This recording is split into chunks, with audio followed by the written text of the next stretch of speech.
There are countless amazing movies made every year throughout the US.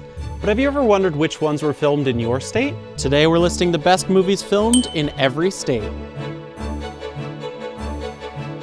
Alabama stands in for upstate New York in Get Out, a gripping thriller that was even nominated for Best Picture. Into the Wild tells the true story of Christopher McCandless, who froze to death in the Alaskan wilderness. The film is beautiful and deeply sad.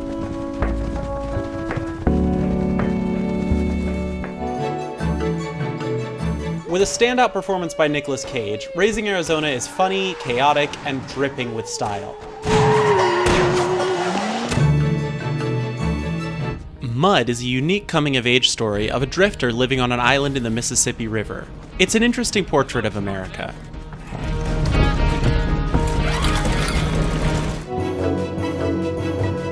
There are too many great movies shot in California to choose, so I picked Terminator 2, because it's amazing.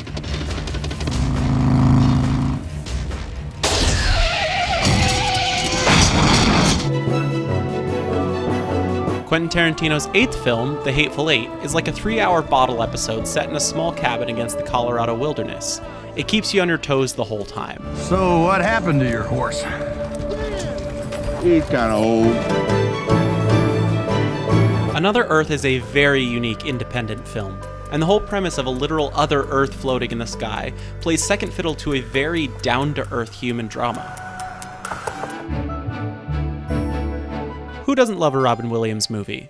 In Dead Poets Society, he plays an eccentric private school teacher who instructs his pupils to seize the day.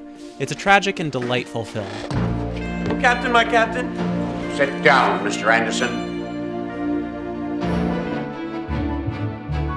This slice-of-life story in a live-in motel in Florida is sad and hopeful all at once, and the performances of the lead children and Willem Dafoe are astounding, earning Dafoe an Oscar nomination. Second week of the summer and there's already been a dead fish in the pool. We were doing an experiment. We were trying to get it back alive.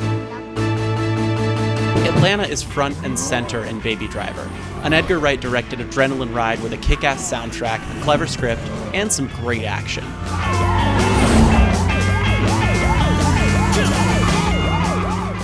Genetically engineered dinosaurs eating people on an island set to a John Williams score? What more could you ask for? Jurassic Park is an absolute blast, and the fictional setting of Isla Nublar is brought to life by Hawaii's natural beauty.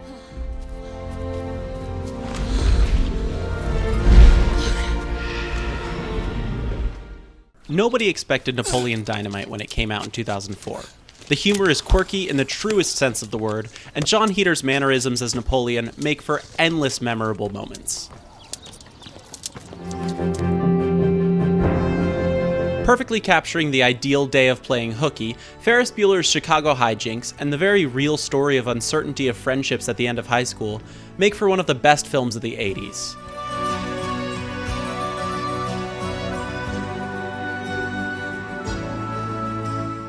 Sean Astin plays Rudy, a dyslexic man with dreams of playing football for Notre Dame.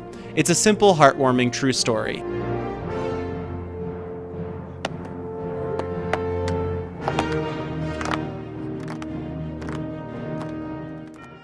If you build it, he will come. Honestly, the voice is pretty creepy, but the film certainly isn't. It's a touching story of father and son and a love for baseball. Based on Truman Capote's novel of the same name, this crime film is notable for fantastic cinematography and being a great page-to-screen adaptation. I'd like to apologize. But who to?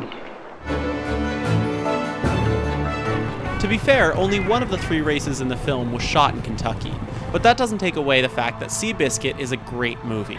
It was nominated for 7 Oscars and probably would have won one if it hadn't been up against the most awarded film of all time, Lord of the Rings: Return of the King.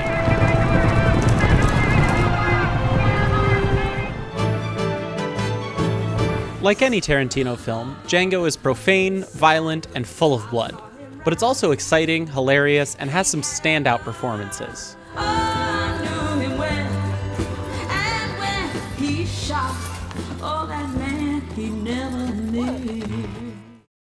If it's a Stephen King adaptation, expect it to be set in Maine. This horror film continues to be very frightening, even 30 years later. Where the dead speak.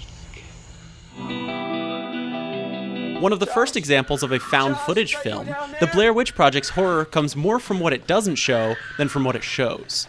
The fact that the camera swings wildly around and you never get to see the eponymous witch makes the film both more infuriating and more chilling. Rian Johnson's subversion of the murder mystery genre was an unexpected hit of 2019. Its ensemble cast is incredible, the dialogue is quick, and every detail is meticulously planned. I've never been to a will reading. You think it'd be like a game show, but think of a community theater production of a tax return. Eminem's feature film debut takes inspiration from his own life. It showed that Eminem was a talented actor and was a great showcase for his music. Yeah, they call me Rabbit. This is a turtle race. You can't get with me speed. The music alone makes Purple Rain worth a watch, as does the charisma of its star, Prince. The whole thing was shot in and around Minneapolis.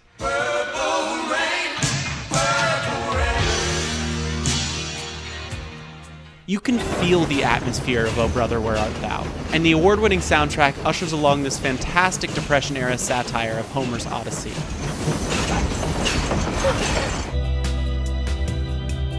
If you want to feel stressed, but in the good kind of way you get when you watch a great movie, I picture cracking her lovely skull. watch Gone Girl. The entire film is beyond tense thanks to David Fincher's talented direction and the uncomfortably good performance of Rosamund Pike.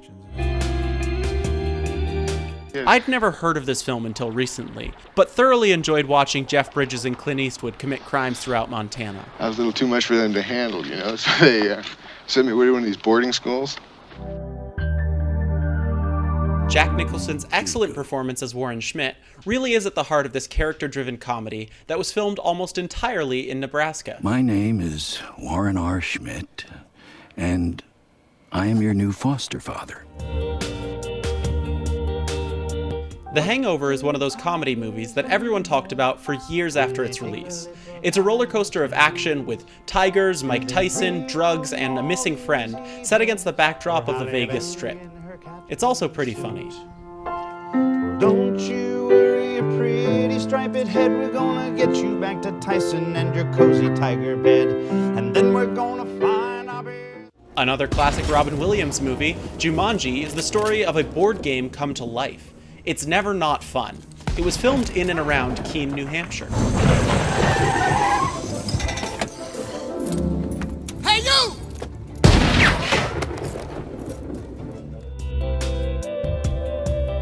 Garden State is a charming movie about entering adulthood. It's creatively directed by Zach Braff and has a Grammy-winning soundtrack. This is your one opportunity to do something that no one has ever done before and that no one will copy again throughout human existence. And if nothing else, you'll be remembered as the one guy who ever did this one thing. It's obvious that Logan isn't your average superhero movie. It's darker, more emotionally driven, and much more violent than anything else in the genre. And that makes it stand out as a great superhero movie, but also as an excellent film in general. Hey, I got you here. That's all I signed up for. Even gave back the money. Such a nice man. Spike Lee's Do the Right Thing captures the feeling of urban culture in Brooklyn, New York in a way that very few other movies achieve. The settings, characters, and the style of the shots and editing make for a unique and fascinating depiction of the neighborhood. Would you like to sign a petition to boycott Sal's famous pizzeria? What? Man, I ain't boycotting Jack, you string cheese head mother... Whoopi Goldberg's debut performance among a cast of incredibly talented actors is reason enough to watch The Color Purple. It's a great depiction of issues black women faced in the early 20th century.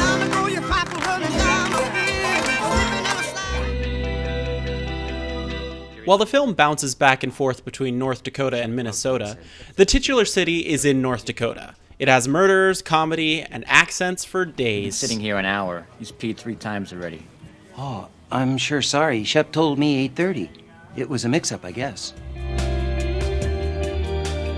The Russo brothers managed to hide a crime thriller in a superhero movie, and a pretty good one at that. Something you may not have noticed is that throughout the film, Ohio stands in for various spots in Washington, D.C.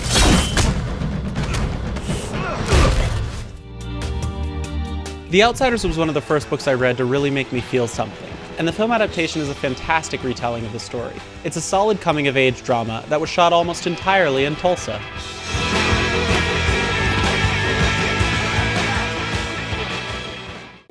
What's not to love about a group of kids on a quest for pirate treasure? This 80s classic is always reliable fun. The Silence of the Lambs is one of the tensest movies ever made.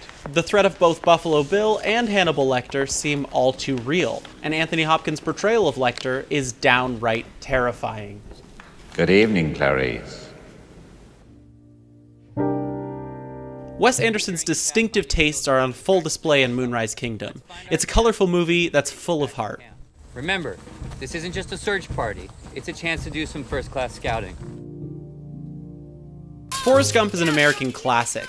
It's inspiring and simply a joy to watch. Run, Forrest, run! And much of the film was shot in South Carolina.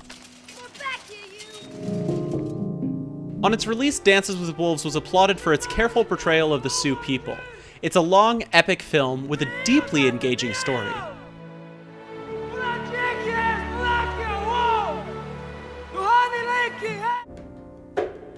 It's hard to top the performance of Michael Clarke Duncan in The Green Mile, an emotionally gripping film about inmates on death row with a supernatural twist.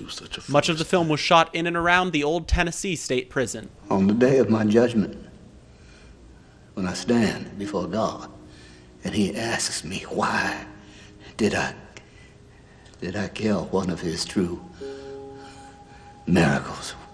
What am I going to say? That it was my job.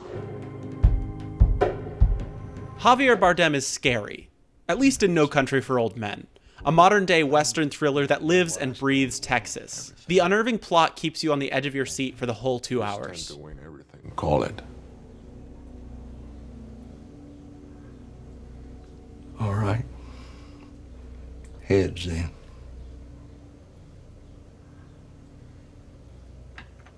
Well done.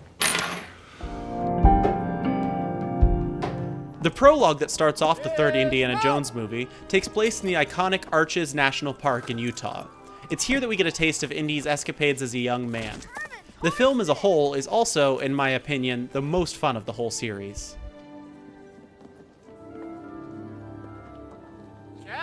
While the interiors were shot in a soundstage, most of the exteriors for Beetlejuice were shot in Corinth, Vermont. It's a wild movie with Michael Keaton at his best as the ghost Beetlejuice, and it's absolutely packed with Tim Burton's unique sense of style.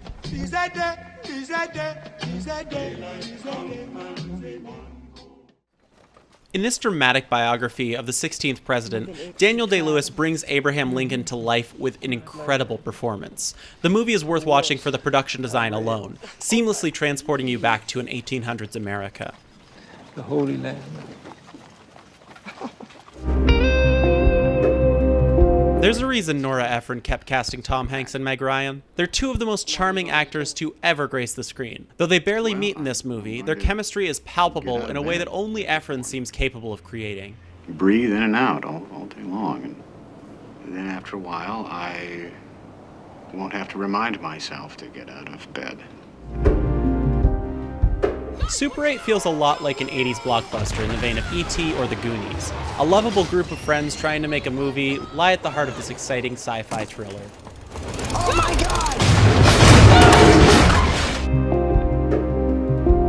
God! John Dillinger is one of the most famous bank robbers of all time.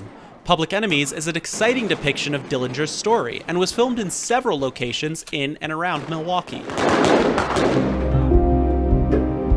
Devil's Tower in Wyoming plays a central role in the plot of Close Encounters of the Third Kind. It's an optimistic film about humanity's place in the cosmos, and if you watch it, you won't be able to get those 5 notes out of your head. Do, do, do, do, do. What did you think of our picks? Let us know what you think the best movie filmed in your state was, down below in the comments.